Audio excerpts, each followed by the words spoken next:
अद्भुत है हमारे महादेव, इनकी लीला का क्या कहना है। एक बार भगवान शंकर कैलाश पर्वत पर बैठे थे, पार्वती जी सामने, पर भोले बाबा तो ध्यान में मगन।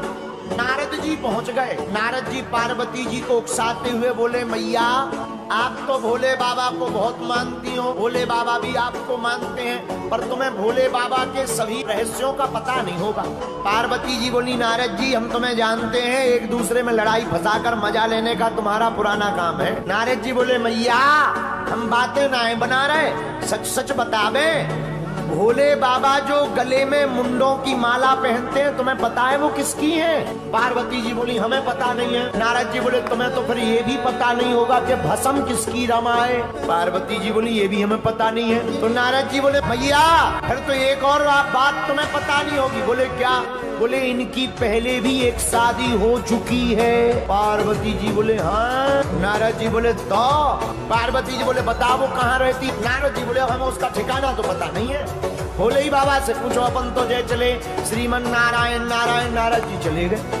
पार्वती जी बैठी कि अब जागने दो भोले बाबा को, अभी मजा लेते हैं। अब भोले बाबा जागे समाधि से, राम राम राम राम राम सीताराम सीताराम सीताराम। पार्वती जी बोली, हमारी सौतम से करो सीताराम। भोले बाबा बोले, क्या बात है देवी जी? पार्वती जी बोली, हमें बात ही नहीं करनी, जब तुम पहले ही शादी कर चुके तो हमें बताया क्यों नहीं आता?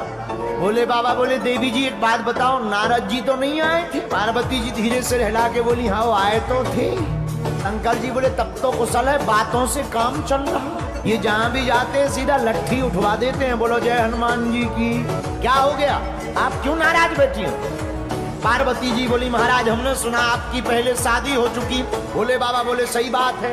पार्वती जी बोली, महाराज अब बात तो बाद में होगी, पहले ये बताओ ये मुंड किसके हैं? शंकर जी बोले, बताएंगे। और कोई प्रश्न? हाँ महाराज, ये जो भस्म है ये किसकी है? अब भगवान शंकर ने पार्वती जी को बैठाया सामने। आपने सही सुना, हमारा पहले भी विवाह हो चुका।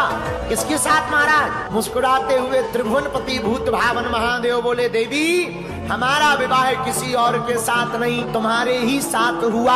पूर्व जन्म में तुम सती थी, इस जन्म में तुम पार्वती बन गई हो। महाराज ये मुंडों की माला किसकी है? भोले बाबा बोले, ये भी तुम्हारी है। हमारी महाराज?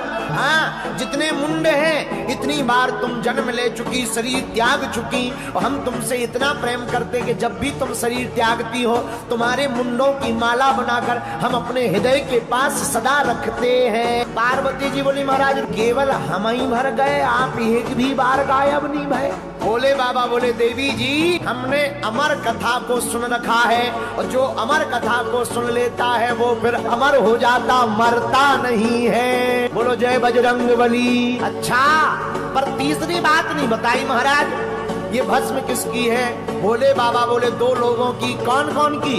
एक बोले, जब तुम शरीर त्यागती हो तो हम तुमसे इतना प्रेम करते कि तुम्हारी देह जब भस्मीभूत हो जाती तब उसी भस्म में हम लौटने लगते हैं। और दूसरा, राम भक्तों की भस्म हम अपने तन पर लगाते हैं। अच्छा महाराज, बाबा अब बातें मत बनाओ, हम इतने बार चले गए, आप एक भी बार नहीं गए, वो बूटी हमें भी खवाओ। भोले बाबा बोले, देवी जी वो कोई और बूटी नहीं है, राम कथा ही अमर कथा है, कृष्ण कथा ही अमर कथा है। जो भी इस कथा को भाव पूर्वक सुनेगा वह मौत से परे हो जाएगा, मौत उसका बाल बांका नहीं करेगी, वह उसका तन जरूर मर जाएगा पर आत्मा को कोई नहीं मार सकता है।